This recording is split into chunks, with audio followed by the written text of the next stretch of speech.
moi je m'appelle Delphine Burrus, je suis réalisatrice. Moi je suis Violaine Lécuyer, réalisatrice aussi. Donc j'ai fait un diplôme en sculpture aux Beaux-Arts à New York et en même temps en cinéma, et j'ai plongé dans l'animation en fait à New York. J'ai découvert ça là-bas. J'étais directrice artistique pour Bill Clinton, Les Mutants de l'espace. J'ai rencontré un compositeur, j'ai fait des clips de musique. J'ai travaillé aussi, j'ai fait une séquence d'animation pour le film de Cédric Lapiche, Casse-tête chinois.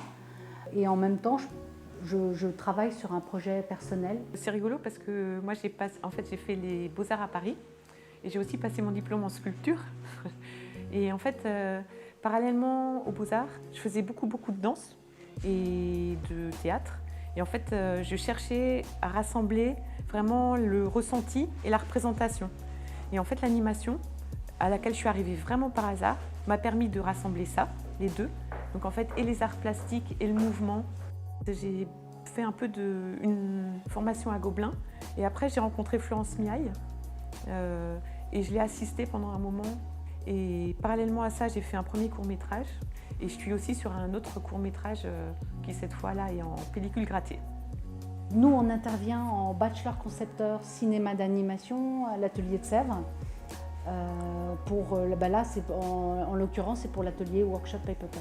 En première année. En première année.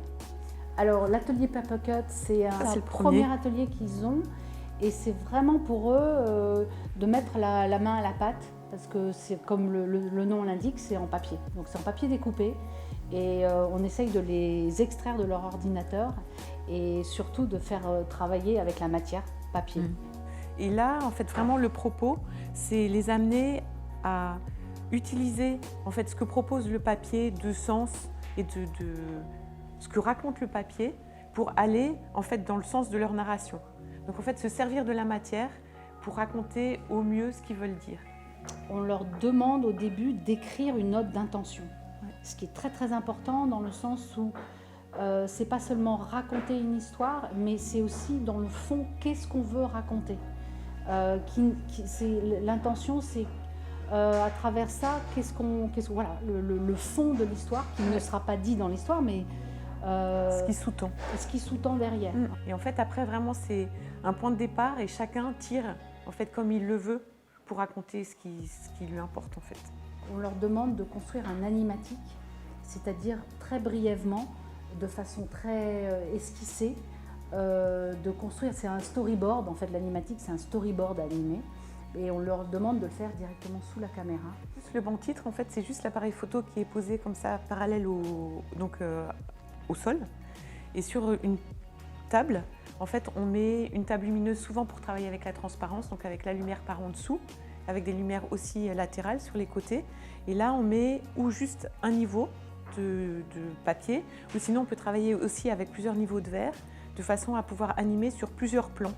En fait, ils travaillent à trois, et donc pour échanger sur les idées et se mettre d'accord et être sûr que quand quelqu'un dit quelque chose, l'autre le comprend de la même façon, ils travaillent en fait avec des croquis.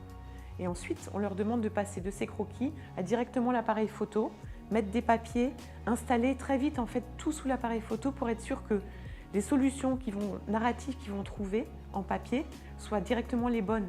Et donc de déchirer les bouts de papier, de mettre des mises en scène très brèves et les plans principaux pour pouvoir nous, qu'on puisse intervenir et regarder et dire qu'est-ce qui est important, qu'est-ce qui raconte le propos, et d'éliminer tout ce qui est un peu de fioriture et qui ne disent pas le propos. Et ensuite, on leur apprend de passer de l'animatique au film, au vrai film. Alors ça, c'est un passage qui est hyper délicat, c'est très difficile parce que faut pousser plus loin l'idée. Mais c'est un travail, en fait, c'est un travail d'endurance. Il faut aller jusqu'au bout. On est là pour les soutenir. En fait, l'atelier se déroule sur 3 semaines.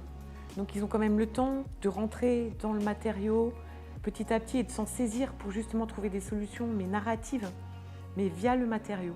Et c'est vraiment le propos de l'atelier, c'est voir comment, en fait, une fois qu'ils sont au cœur de leur sujet, là, en fait, à quel point la matière est précieuse justement pour pousser plus loin et pas rester à l'extérieur, parce que ça, c'est le danger de faire un truc joli, bien fini, mais qui chante pas en fait.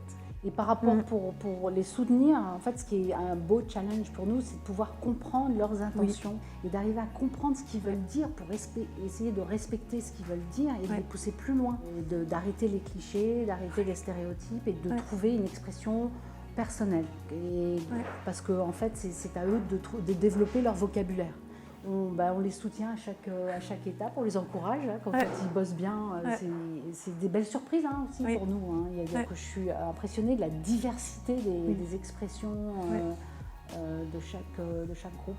On demande de faire un film qui n'est pas plus long d'1 minute et de pouvoir exprimer leurs propos en 1 minute. Et donc souvent on dit mais on n'a pas le temps, on n'a pas le temps. Et au contraire, c'est-à-dire comment aller directement dire ce qu'on veut dire. Mais vraiment que ce qu'ils ont là, ils le creusent pour aller à la plus grande simplicité, à la plus grande expressivité possible, mais par rapport à leurs propos à eux. C'est ça le truc, qui est vraiment aussi bien au niveau de la mise en scène que de l'anime, que de tous les choix en fait, qu'il y a tout au long d'un film. Parce que comme on part de rien, les cadrages, la narration, les personnages, les couleurs, les lumières, tout ça en fait c'est des choses qu'ils mettent en place au fur et à mesure et c'est des choix tout le temps pour raconter au mieux ce qu'ils veulent. Donc en fait nous on est là en tant que miroir et on dit nous on voit ça, est-ce que vous voulez aller par là et après eux ils se saisissent de ce qu'on dit ou non et c'est vraiment comme ça un travail de miroir et d'écho. Et c'est vrai qu'en tant que professionnel, en fait c'est un travail d'équipe le cinéma. On leur demande vraiment de pouvoir être à plusieurs postes et aussi explorer plusieurs postes parce que souvent en fait on a sa zone de confort et on reste dans une zone et là en fait ce qui est super c'est que ceux qui aiment bien faire le décor aillent à l'anime, aillent au son et comme ça en fait enrichissent leur palette. Et en tant que professionnel, honnêtement, on gagne beaucoup aussi à savoir faire plusieurs choses. Il y a plusieurs workshops comme ça dans l'année avec donc en fait je crois qu'il y a peinture, sable et aussi stop-mo. C'est chouette parce que l'atelier de Sèvres propose ce genre d'ateliers différents et divers avec différents professionnels. En fait c'est une force de cette formation de proposer ça. Donc ils vont avoir des conseils différents par d'autres professionnels et ces différents regards pour eux, ça va pouvoir les aiguiser au niveau de leur regard et pouvoir développer aussi un regard, leur personnalité. Vraiment, ça c'est hyper important parce qu'après, en tant que professionnel, c'est un outil. Quand on a ça, en fait, c'est comme on a de l'or dans ses poches, en fait. Moi, ce que je veux dire, c'est qu'on part de la matière et à travers la matière, on dit les choses et on découvre, on fait des erreurs, on se plante, on recommence et on trouve une expression. Et quand je vois les étincelles dans les yeux d'une élève qui me dit « mais là, j'ai trouvé cette transition, je ne l'aurais pas faite si je l'avais dessinée ou écrite », et ben voilà, pour moi, c'est dit, quoi, c'est transmis. Ouais.